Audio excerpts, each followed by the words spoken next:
Hello, j'espère que tu vas bien. Ici je parle de Jésus, le chemin, la vérité et la vie. Avant de commencer cette vidéo, je voulais juste vous faire une petite blague que je trouve extrêmement drôle. Voilà, vous avez déjà peut-être suivi mes histoires de moustiques. Et ben, en tout cas, sachez que vous savez toutes les fois où Dieu parle à Abraham de sa descendance en lui disant compte les grains de sable et compte les étoiles dans le ciel et c'est la descendance que je vais te donner. Et ben, je pense qu'on peut rajouter une nouvelle catégorie sur lesquelles Abraham peut compter sa descendance. C'est les piqûres de moustiques que j'ai sur les jambes et sur l'intégralité du corps. Voilà. Si j'étais pas allergique, ça serait pas marrant. Donc du coup, je pense que je vais devoir aller à l'hôpital. En tout cas, le sang de Christ est extrêmement appétissant pour les moustiques, sachez-le. Donc si vous êtes chrétien, ne sortez pas la nuit tombée. Ne vous aspergez pas de produits qu'ils sentent la fraise, hein, parce qu'ils adorent ça.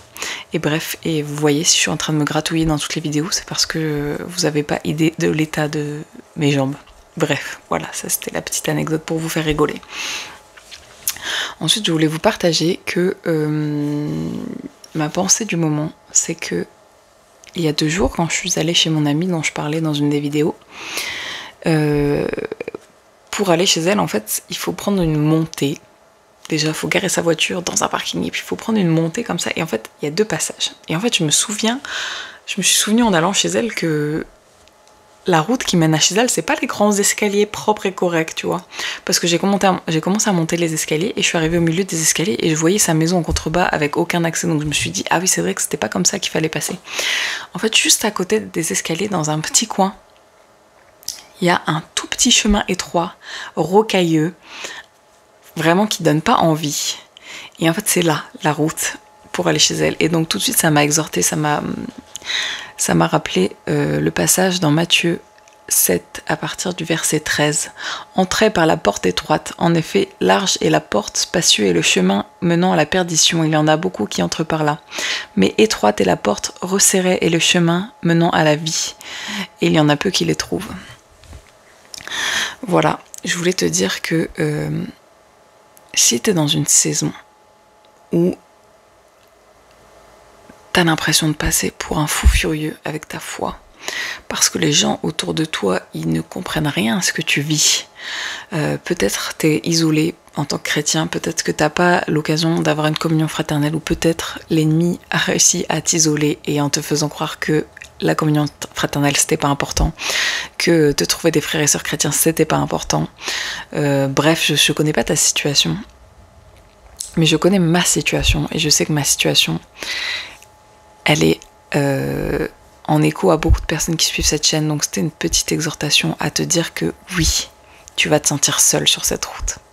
Oui, les gens autour de toi, ta famille, tes amis, les gens que tu as connus avant Christ, ils peuvent pas.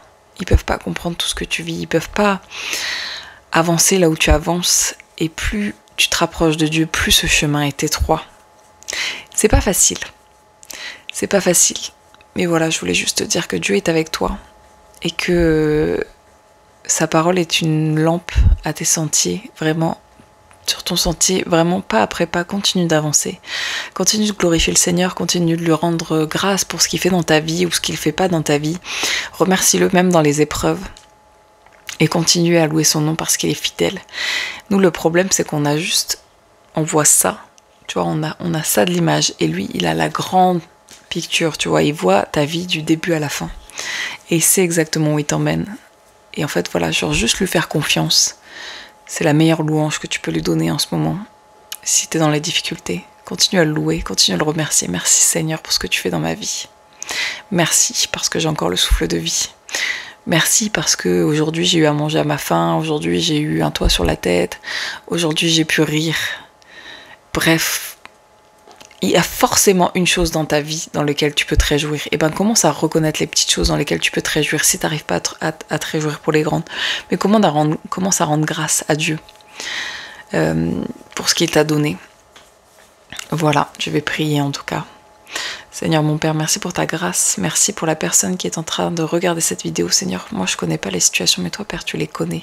Peut-être mon frère ou ma sœur est découragé, Seigneur, peut-être mon frère ou ma sœur a envie de retourner sur le grand chemin, Seigneur, où la porte a l'air immense, où tout a l'air plus simple, Seigneur, parce qu'on a l'impression que on est à contre-courant, Seigneur mon Père, je prie que tu la fortifies, je prie que tu la relèves, Seigneur, je prie que tu te révèles à elle. Aujourd'hui, Seigneur, à nouveau dans ses songes, dans ses pensées, que tu viennes lui donner ta paix, Seigneur, que toi seul peux offrir, pas le monde, Seigneur, toi seul peux offrir cette paix. Merci parce que tu nous gardes jour après jour, Seigneur. Je prie que tu fortifies la foi de mes frères et sœurs et que tu les gardes sur le chemin qui mène au beau combat de la foi, Seigneur, à la vie éternelle avec toi, mon Père. Je refuse que toute tentative de l'ennemi de nous écarter de ce chemin, Seigneur, arrive à son terme. Je proclame dans le nom de Jésus que toute arme forgée contre nous est nulle et sans effet, Seigneur. Merci pour ta gloire, merci pour ta grâce. Poste des anges autour de nous. Donne-nous des révélations, Seigneur. Montre-nous les anges qui vivent autour de nous, Seigneur. Montre-nous des choses surnaturelles, Père. Ouvre nos yeux spirituels. Vraiment, mon Père, merci pour ce que tu fais dans nos vies. Dans le nom de Jésus, j'ai prié. Amen.